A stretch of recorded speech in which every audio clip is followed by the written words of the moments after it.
Hi everyone, welcome to my first video on this channel. So for the introduction, my name is Nicole and my channel name is niko. I was actually inspired by one of my friends. She keeps spelling my name as niko. I realized it was because it meant smile in Japanese. For a channel name, I think that works better. I am 20 this year. I was actually born really late into the year, so can you believe I have to wait a whole year for my birthday?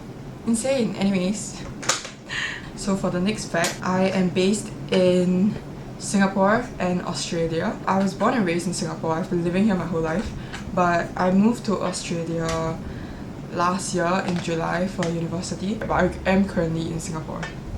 I will be heading back to Australia in February. The vibe in the part of Australia I live in, which is Perth, is a completely different vibe from Singapore, in the sense that Perth has a really huge land space and smaller population, while Singapore has lesser land space and a lot of people. So in Singapore it's always very crowded and very a bustling city life, but in Perth it's very chill, very laid back, and there's not much congestion. So I am excited to go back to Perth. I will go in with eye cream under my eyes. Actually, this eye cream is expired, but I think it's fine. Do not try this at home. Next, as I do my concealer, I'll tell you guys about my hobbies. My hobbies? Okay, so the issue is I don't really know what constitutes as a hobby. Would you say traveling is a hobby? Because I feel like traveling is more of a thing you do, but I wouldn't really say it's a hobby, because I guess for a hobby, I would generally say that people usually do their hobby often, I guess. I would say a hobby is something you do maybe once or twice a week, but obviously traveling you probably cannot do it once or twice a week. So last year, 2025, I think my first trip of the year was Kuala Lumpur. I went to Kuala Lumpur in February. There was a K-pop fan meet event in Kuala Lumpur, and their only stops were Malaysia and Thailand, and Malaysia is obviously financially more sound because it's way nearer. So I went to Kuala Lumpur with my brother. Other than that, I don't think I traveled anymore until I went to Perth for university. Would you say that is traveling? I don't know. I went to Perth in July, and then I went to Melbourne. I went to Melbourne in September during my uni break with my friend. I got to see snow in Mount Buller in Melbourne. I went to Busselton. I don't know whether people would consider that travelling, but we did a 3-day 2-night road trip to Busselton in Western Australia. It was an experience. We also rented a yacht. It was actually a lot cheaper than we expected, so. Okay, for my makeup today, I think I'll go with a more simple look, because I'm just going to run errands. But anyways, in November I came back to Singapore. The timing was actually incredible because, okay, my favourite K-pop group is called zerobaseone. They're disbanding soon, but do not mention that. Anyways, they had their concert in Singapore on 15 November. I actually booked my flight way before. I came back at 6 AM on 15 November, and I was so tired. I kid not, I was VIP standing pad. After soundtrack you can actually sit down, but people didn't want to move, so I could not sit. At that time I was also sick, and I just flew back, and I was just screw it, I'm going to the back. So I gave up my VIP spot because I was tired. I flew to Hong Kong in December last year.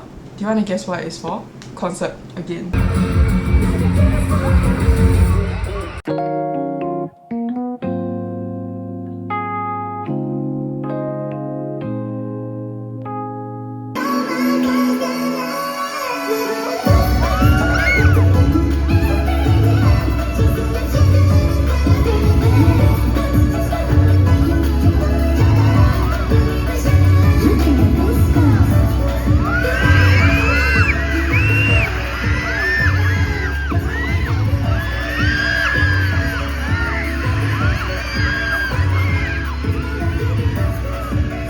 I went to Hong Kong for a 7-day trip. I did a day trip to Macau, which was awesome. I loved the egg tarts there. I also went to Shenzhen in China. I went to go take Xiezhen, which is professional photos. It's quite cool, but we did get scammed out of our money. I went there expecting to pay 250 yuan because the salesperson on WeChat was telling me like, oh yeah, it's 250 yuan and you get to take like 2 sets and then you get to do any like style you want to do. That's why I went, because 250 yuan equivalent is about like less than 50 SGD. Then I went there and then they told me, oh actually for this set you can only do 2 designs and you can only do this very limited selection of styles, and the background is just like plain background. We paid 4,000 yuan, like 750 SGD. I took 3 sets and my mother took 2 sets. And then after that, the next day, they made us pay an additional like, I think 2,000 yuan for extra photos. I was determined to stick to the like allowance I was given for the photos, which is like, I think about 20 plus photos. I was perfectly fine, but they made us choose from 500 photos and then you could not like select it or delete it on your own. You had to like physically like say it out loud, like you had to like literally say it like, oh 删掉可以存 or whatever. Basically you go through it once and then after that we deleted it to like about 110 photos, and I remember right, each photo is an additional 120 yuan, which is about 20 SGD, which is crazy. 20 SGD for one photo. So we had an additional like 70 plus photos. And I remember this salesperson that was like helping us delete the photos and stuff, I was saying like, oh no, like I want to like lower it down, and he's like, I'm not sure whether he said 11万 or 11千. I'm currently editing this video and I wanted to clarify on this point. So the number that he said was 1万, which is 10,000 yuan. The line he said was 只是1万而已吗？会很多吗？ For reference, 10,000 yuan is more than 1.8k SGD. Also, I forgot to mention other things in this like photo shoot experience that I would say is just very sketchy and just like not a great experience. They would just bring people and say they're the big boss and like, oh, we'll cut you a deal, blah blah blah. Like they just kept lowering the price so that you'll be convinced.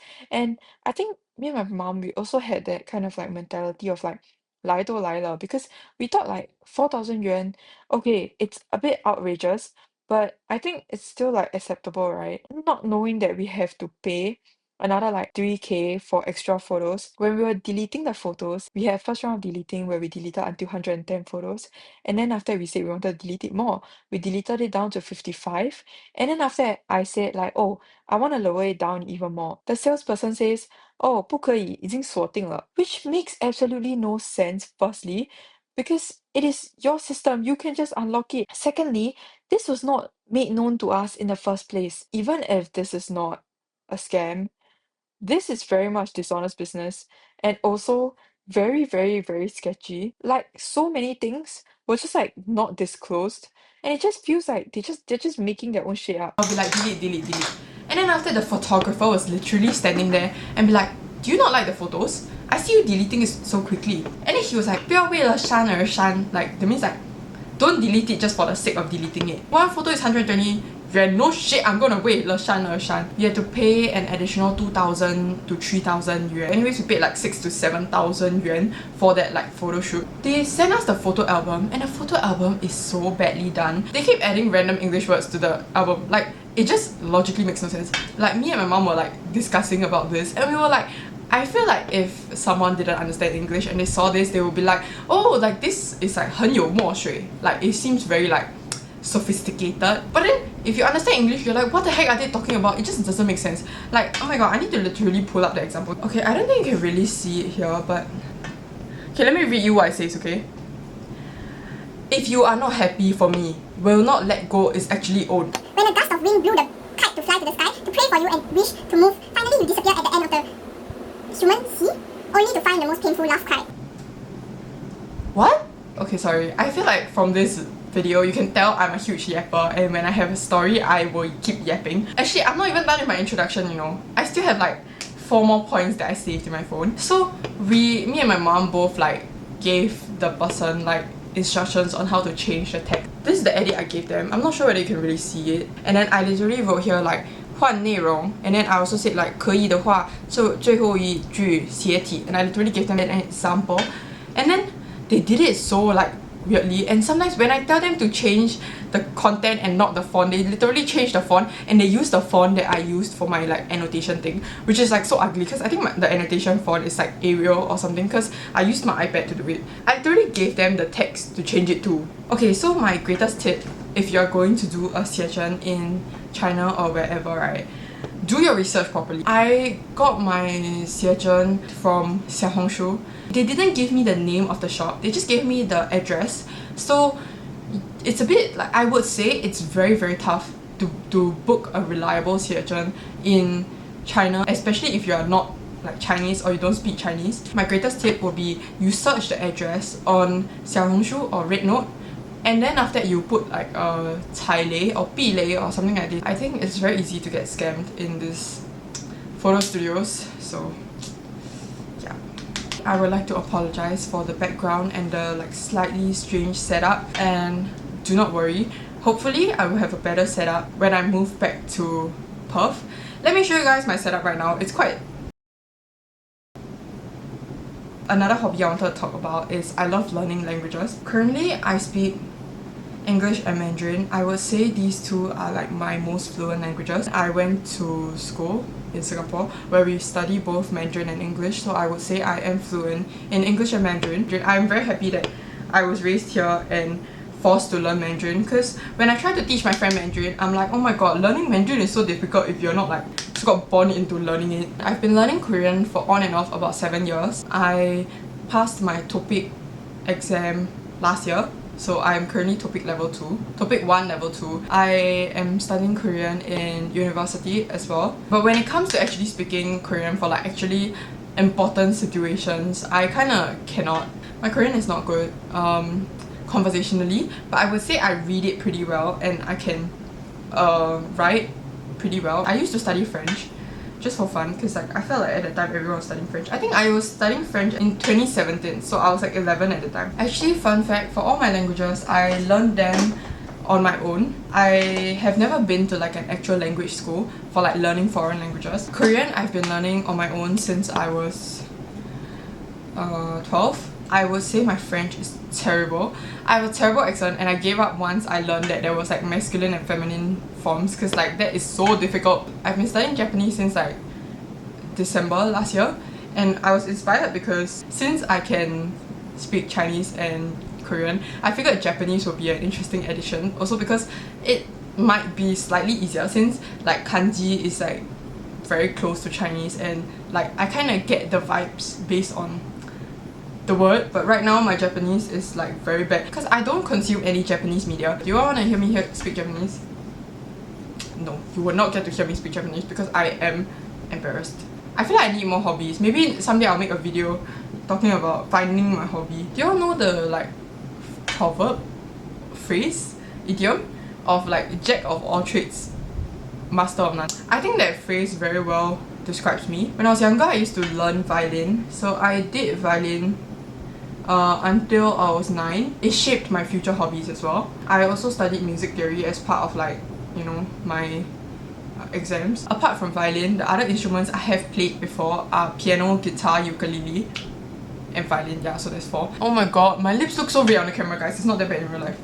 Yeah, it's not that bad in real life. I really wanted to learn how to drive a boat, so I actually went for the course to learn how to drive a boat. It's called PPCDL, which is like Powered Pleasure Craft Driving License. Yeah, I went for the course, I failed my theory test, and I decided I just kind of gave up on it, which I don't know how I feel about it, because I think if I wanted to continue it, I should not have given up, because once I gave up, right, it's kind of hard for me to like just go back to taking the theory test and whatnot, because even though I have the course, I cannot remember how to drive a boat anymore. It's been like 3 years since I last touched a steering wheel on a boat. But yeah, so I guess I would say I did have the experience of driving a boat around and learning how to like park the boat and whatnot. But I am planning on getting my driver's license like for actual cars within this year. I'm planning on getting it in Australia. But my mom is very against it because she's worried that it will be like when I tried to learn boating, like I would just like kind of give up on it. But now let me talk about content I want to make as part of this channel. It will be traveling vlogs, lifestyle vlog, and also beauty. I would love to make like videos of like doing people's makeup. I will have to get willing participants to let me do their makeup, because one of my biggest inspirations is actually Risa Bay. So I think it would be really fun if I could get people to lend me their face to do makeup. But other than that, I guess beauty content will be like like right now, like you literally see me doing my makeup. Anyways, I will try to wrap it up as quickly as possible, and for my final content, maybe like just a sit down story time talking video. That's the end for this content. I wanted to bring you guys out on a vlog, but my camera has died. Thank you, and bye, and comment what you guys wanna see next.